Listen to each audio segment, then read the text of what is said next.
Hello मेरे प्यारे दोस्तों, आप सभी का स्वागत है आपके अपने इस यूट्यूब चैनल सी एस विजरेसी पाठक में। तो जैसा कि आपको पता ही है, अपन 16 मार्च शिफ्ट 1 का पेपर सॉल्व कर चुके हैं। 16 मार्च शिफ्ट 2 का पेपर अपन सॉल्व अब करेंगे। तो और सीपीसीटी का जो न्यू बैच है वो भी मैं फ्री लेकर आया हूँ आप लोगों के लिए। छोटी छोटी वीडियो बनाकर अपलोड करूँगा और आपको उनसे बहुत फ़ायदा भी मिलेगा। जो आप पेड बैच में पढ़ते हैं वो आपको फ्री में कंटेंट यूट्यूब पर मिलेगा मेरे इस यूट्यूब चैनल पर। मैं ऑफलाइन पढ़ाता हूँ, अब ऑनलाइन चीज़ें लेकर आया हूँ। तो आप ज़्यादा से ज़्यादा बस चीज़ों को शेयर करें, मेरी वीडियो शेयर करें। ज़्यादा से ज़्यादा सब्सक्राइबर को बढ़वाएं भाई, तो अच्छा लगता है। अगर सब्सक्राइबर बढ़ते हैं तो क्या है कि लगता है कि वीडियो जल्दी जल्दी बनाएं। तो आप लोग भैया सपोर्ट ज़रूर करें आप लोग मेरा। और वीडियो कैसी लगती है बता दिया करिए। और ये अपन पेपर सॉल्व कर रहे हैं अभी, सीपीसीटी का जो न्यू बैच है उसके बारे में मैंने बताया ही था आप लोगों को। और उसके लिए और जो भी इम्पोर्टेंट बात है वो भी मैं आपके सामने लाऊंगा। और ये आपके सामने दिख ही रहा होगा, 16 मार्च शिफ्ट 2, 16 मार्च 2024 शिफ्ट 2 का ये पेपर है, एग्जैक्ट पेपर है। और ये मैंने अपने जो पेपर जो भी हैं ये मार्च के अभी जो पेपर हुए हैं ये सारे पेपर मैंने अपने टेलीग्राम चैनल CES पाठक पर मैंने अपलोड कर दिए हैं। तो आप वहाँ से भी मेरे इस टेलीग्राम चैनल को CES पाठक को आप सब्सक्राइब कर सकते हैं। वहाँ भी टेलीग्राम पर फॉलो कर लीजिए, बहुत फ़ायदा मिलेगा आपको मेरा, है ना। तो अपन ज़्यादा व्यर्थ समय ना गवाए, वीडियो को शुरू करते हैं। देखते हैं कैसा पेपर आया था। मेरे हिसाब से तो इजी ही है, क्योंकि मैं तो पढ़ाता हूँ तो मुझे तो इजी ही लगेगा। बाकी ज़्यादा कठिन भी नहीं है जैसा कि आप लोग कहते हैं। तो अपन देखते हैं, पहला क्वेश्चन अपने सामने ये है कि लिखा हुआ है विंडो 10 ऑपरेटिंग सिस्टम में, ओएस का मतलब होता है ऑपरेटिंग सिस्टम में, विंडोज़ को मैक्सिमाइज़ करते ही, मैक्सिमाइज़ यानी जो ऐसा बटन जो होते हैं ना, मिनिमाइज़, मैक्सिमाइज़ और रीस्टोर डाउन, ऐसा ही रीस्टोर ऐसे ही तो होता है, क्लोज बटन होता है सॉरी। तो ये मिनिमाइज़ मैक्सिमाइज़ से रीस्टोर डाउन हो जाता है, ठीक है। ये मिनिमाइज़ है, ये मैक्सिमाइज़ है। और इसका ही एक जब ये छोटा हो जाता है तो रीस्टोर डाउन हो जाता है। तो मैक्सिमाइज बटन किस में परिवर्तित हो जाएगा? तो ये जो मैक्सिमाइज बटन है ये रीस्टोर डाउन में परिवर्तित हो जाता है। एक तो ऐसा बटन और इसमें ऐसा बन के आ जाता है, तो ये रीस्टोर डाउन में परिवर्तित हो जाता है। तो ये तो अपन को पता ही होना चाहिए था, है ना। क्लोज बटन से तो देखो हट ही जाएगा, मिनिमाइज से तो इसमें तो एक ही बटन आता है, ठीक है। तो ये तो मैंने आपको बता दिया। निम्नलिखित में से कौन सी एक स्थायी यानी कि नॉन वोलेटाइल मेमोरी है? तो जो रोम होती है, रोम ही एक अपनी नॉन वोलेटाइल मेमोरी होती है। नॉन वोलेटाइल मतलब स्थायी मेमोरी, यानी एक बार डाटा लिखने पर कभी समाप्त नहीं होगा। जिसमें डाटा लिखने पर समाप्त हो जाता है वह होती है रैम, वह रैम होती है, ठीक है। तो रीड ओनली मेमोरी का मतलब होता है एक बार पेपर पर पेन से लिख देना, उसे हम रीड ओनली मेमोरी के नाम से भी जानते हैं, ठीक है। लिखा हुआ है कंप्यूटर में गाने सुनने के लिए आपको अपने कंप्यूटर में क्या इंस्टॉल करना पड़ेगा? साउंड कार्ड नहीं होगा तब तक वो गाना सुनने के क्या करेंगे? तो साउंड कार्ड होना चाहिए सबसे पहले तो कंप्यूटर में, तभी अपन सुन पाएंगे। नेटवर्क इंटरफेस कार्ड तो नेटवर्क के काम में आएगा। Memory card memory and storage के काम में। पीसी कार्ड ये कोई कार्ड नहीं होता, तो ये हटा देंगे। साउंड कार्ड ही अपना एक ऐसा कार्ड है जिसकी हमें ज़रूरत होती है। लिखा हुआ है MICR में फुल फॉर्म इसका पूरा होता है मैग्नेटिक इंक कैरेक्टर रीडर या magnetic ink character recognisation. R से रीडर भी मिल सकता है और आर से रिकॉग्निशन भी मिल सकता है। रिकॉग्निशन भी मिल सकता है, तो कोई बड़ी बात नहीं है इसमें। तो आर मतलब तो कैरेक्टर था ही, मैग्नेटिक इंक कैरेक्टर रीडर। कितना सरल क्वेश्चन है। लिखा हुआ है कि किसी इमेज यानी कि जो फ़ोटो होते हैं, चलित फ़ोटो को कंप्यूटर में सेव करने के उद्देश्य से उसे कैप्चर करने के लिए निम्न में से किस डिवाइस का उपयोग किया जाता है? तो हमें उसे स्कैन करना है, यानी कैप्चर करना है, कैप्चर नहीं स्कैन करना है, तो स्कैनर का यूज करेंगे। कोई भी इमेज है उस फोटो को हमें अगर जब कैप्चर करना होगा तो उसे हम स्कैन ही तो करेंगे, है ना। देखते हैं और आगे क्या लिखा हुआ है कि MS एक्सेल में कौन सी सुविधा फीचर एक टेक्स्ट फील्ड की तरह काम करती है, जहां आप उस बारे में शब्दों और वाक्यांशों को दर्ज कर सकते हैं कि आगे क्या करना चाहते हैं और तुरंत उन सुविधाओं को प्राप्त कर सकते हैं जिनका आप उपयोग करना चाहते हैं या करना चाहते हैं। तो वो क्या होता है?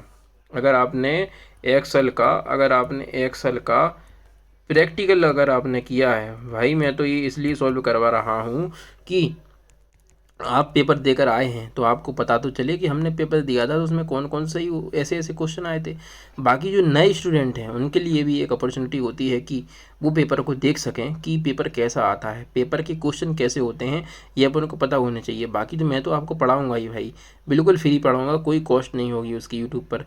आप तो बस चैनल को ज़्यादा से ज़्यादा शेयर करिए, सब्सक्राइब करवाइए भाई, मैं हमेशा फ्री ही पढ़ाऊँगा और मैं आपसे वादा करता हूँ, ठीक है। कैसे कैसे क्वेश्चन आते हैं अपन वो देखना चाहते हैं, अभी ऐसे ही पैटर्न पर हम पढ़ेंगे।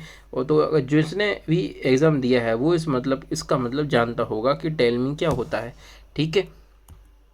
इंग्लिश में भी देख सकते हैं, इसको टेल मी ही लिखा हुआ है, इसका मतलब अपन सीखेंगे, बिल्कुल निश्चिंत रहें। अभी अभी मात्र ये देखिए क्वेश्चन कैसे कैसे आते हैं और उनके आंसर कमीशन के हिसाब से क्या हैं, और गलत होगी तो मैं तो बता ही दूंगा। लिनक्स में आप जहाँ जाना चाहते हैं उस पाथ का उपयोग करते हुए उसके डायरेक्टरी को कमांड का उपयोग कर सकते हैं। तो cd यानी cd कमांड का उपयोग करेंगे। लाइनक्स की सारी कमांड, लाइनक्स की कमांड से हर बार क्वेश्चन आता है, तो मैं लाइनक्स की कमांड आपको बिल्कुल वीडियो बनाई है मैंने और पढ़ाया भी है, मैं लाइनक्स की कमांडों को हमेशा बताता हूँ। तो ये तो cd है ना, ये मैं हमेशा बताता हूँ। तो ये डायरेक्टरी जो भी हैं सारी, ये लाइनक्स की हो या डॉस की, जो डॉस डिस्क ऑपरेटिंग सिस्टम है उसकी भी कमांड मैं लिखवाता हूँ, ठीक है। तो ये अभी अपन डायरेक्ट याद कर लेते हैं इसको, इसके बारे में सॉल्यूशन आपको मेरी क्लास में मिल जाएगा। अभी तो क्वेश्चन देखें कि ऐसे क्वेश्चन आते हैं, अगर आप सही जगह से पढ़ रहे हैं, अगर आप इन क्वेश्चन के आंसर लगा पा रहे हैं तो मान सकते हैं आप कि सही जगह पढ़ रहे हैं। ओपन ऑफिस राइटर में डिफ़ॉल्ट पैराग्राफ स्टाइल लागू करने के लिए किस बॉर्डर शॉर्टकट का उपयोग किया जाता है? तो Ctrl+0 का उपयोग किया जाता है, ठीक है। आगे देखते हैं क्या लिखा हुआ है। बड़े टेक्स्ट इनपुट करने के लिए सामान्यतः किस प्रकार के कंप्यूटर का उपयोग नहीं किया जाता है? बड़े टेक्स्ट इनपुट कराने के लिए तो मोबाइल फ़ोन का उपयोग नहीं किया जाएगा। निजी computer, mini computer, desktop computer. Mobile phone का क्या मतलब? कंप्यूटर की बात हो रही है। आगे देखते हैं क्या लिखा हुआ है। MS एक्सेल में कौन सा फंक्शन वर्तमान दिनांक और वर्तमान समय दोनों बताएगा? तो ये नाउ फंक्शन होता है। नाउ फंक्शन लगाते ही डेट एंड टाइम आ जाएंगे। अगर डेट एंड टाइम अलग अलग लगाएं तो अलग अलग आ जाएंगे, दोनों एक साथ चाहिए तो नाउ फंक्शन, ठीक है। लिखा हुआ है कि निम्नलिखित में से कौन डेटा संग्रहित करने के लिए VCR के समान विधि का उपयोग करता है? निम्नलिखित में कौन डेटा संग्रहित करने के लिए VCR के समान विधि का उपयोग करता है? यानी मैग्नेटिक टैब में ही डाटा स्टोर होता है। मैग्नेटिक टैब पर, ये जो मैग्नेटिक टैब होती है, हार्ड डिस्क है जैसे मान लेते हैं, तो हार्ड डिस्क पर जो किसकी लेयर चढ़ी होती है? तो कभी पूछा तो फेरो मैग्नेटिक मटेरियल की परत चढ़ा दी जाती है मैग्नेटिक पर, तभी वह डाटा चिपक पाता है, ठीक है। आगे देखते हैं क्या लिखा हुआ है। लिखा हुआ है कि लेज़र प्रिंटर में कितने अलग अलग प्रकार के कलर टोनर का उपयोग किया जाता है? तो 4 प्रकार के अलग अलग कलर होते हैं, है ना। सियान, मैजेंटा, येलो, ब्लैक। सियान, मैजेंटा, येलो, ब्लैक 4 कलर ही तो होते हैं, ये तो पता ही होना चाहिए अगर आपने पढ़ा होगा, ठीक है। आगे देखते हैं निम्नलिखित में से कौन सा 2D बारकोड फॉन्ट सही नाम नहीं है? 2D बारकोड फॉन्ट का सही नाम नहीं है तो कोड बार ये नहीं होता है, ठीक है। याद कर लेंगे, बाकी मैं आपको बताऊंगा। वी डी आर का द्वारा मॉड्यूलेट होता है तो वॉबलिंग, क्या मतलब है इसका भाई? Groove of VDR is modulated by, तो जो VDR है, विलू डे VDR एक अलग चीज़ हो गई, आपको मैं बताऊंगा इसके बारे में भी। विलूरे डिस्क अलग चीज़ है, तो ये वॉबलिंग याद कर लेंगे। ये एक एडवांस क्वेश्चन था, अगर ये बहुत ही कम कोचिंग वालों ने पढ़ाया होगा, ये एक एडवांस लेवल का क्वेश्चन है, ये BC तक का क्वेश्चन पहुंच जाएगा ये तो, है ना। ये नहीं पढ़ाया जाता CBSE में, पर ये कुछ ऐसे क्वेश्चंस होते हैं जो एडवांस लेवल पर आ जाते हैं, तो हाइपर होने की आवश्यकता नहीं है। LCD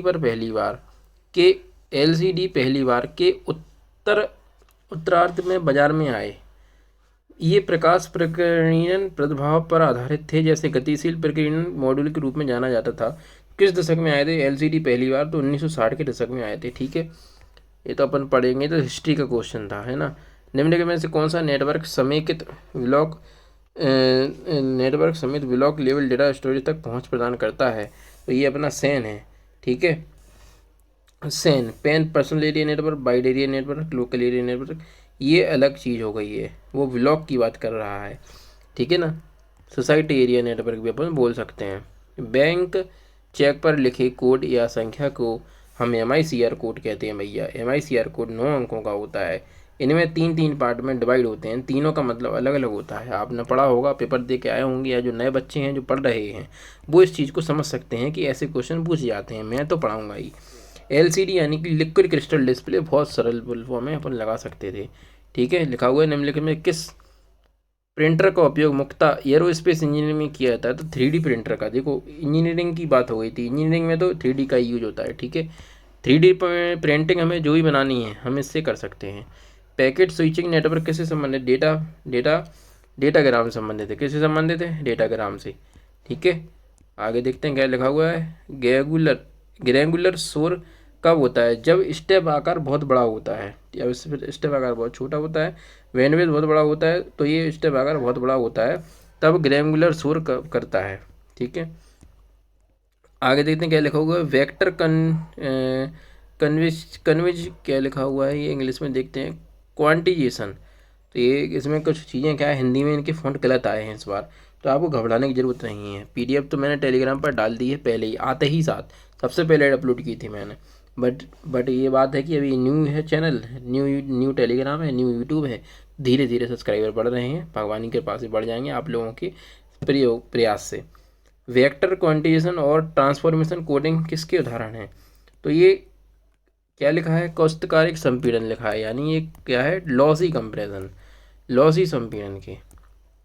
आगे लिखा हुआ है एक उपयोगी मैलवेयर के रूप में प्रदर्शित होता है लेकिन वास्तव में फाइलों को डैमेज कर देता है, तो वो ट्रोजन हॉर्स वायरस ही होते हैं। ठीक है, आगे देखते हैं क्या हुआ है कि फ्रीस्टाइल सफ़ेर संरचना पर आधारित कार्टोग्राफी प्रणाली है, क्रिप्टोग्राफी प्रणाली एन्क्रिप्शन और डिक्रिप्शन दोनों के लिए एल्गोरिदम का उपयोग करती है, तो समान एल्गोरिदम का प्रयोग करती है। ठीक है, आगे देखते हैं क्या लिखा हुआ है।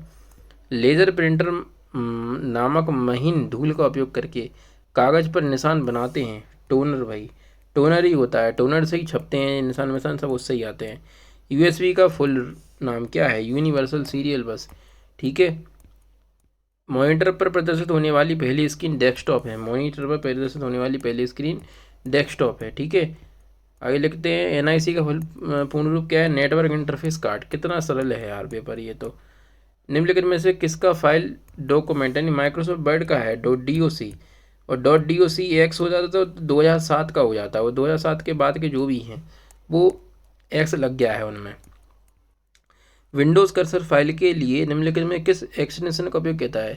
तो कर्सर के लिए .cur लगाएंगे अपन। ठीक है, कर्सर के लिए .cur। HTTP यानी हाइपर टेक्स्ट ट्रांसफर प्रोटोकॉल, भैया बहुत ही सरल फॉर्म पूछे हैं इनने तो। गूगल एक क्या है? गूगल एक सर्च इंजन है। गूगल एक क्या है? गूगल एक सर्च इंजन है। ठीक है, गूगल में ऑपरेटर का उपयोग उन पृष्ठों को पुनः प्राप्त करने के लिए किया जाता है जिनमें शब्द भी शामिल होते हैं, तो ये एंड और नॉट का फॉर्मूला होता है, तो यहाँ और लगेगा।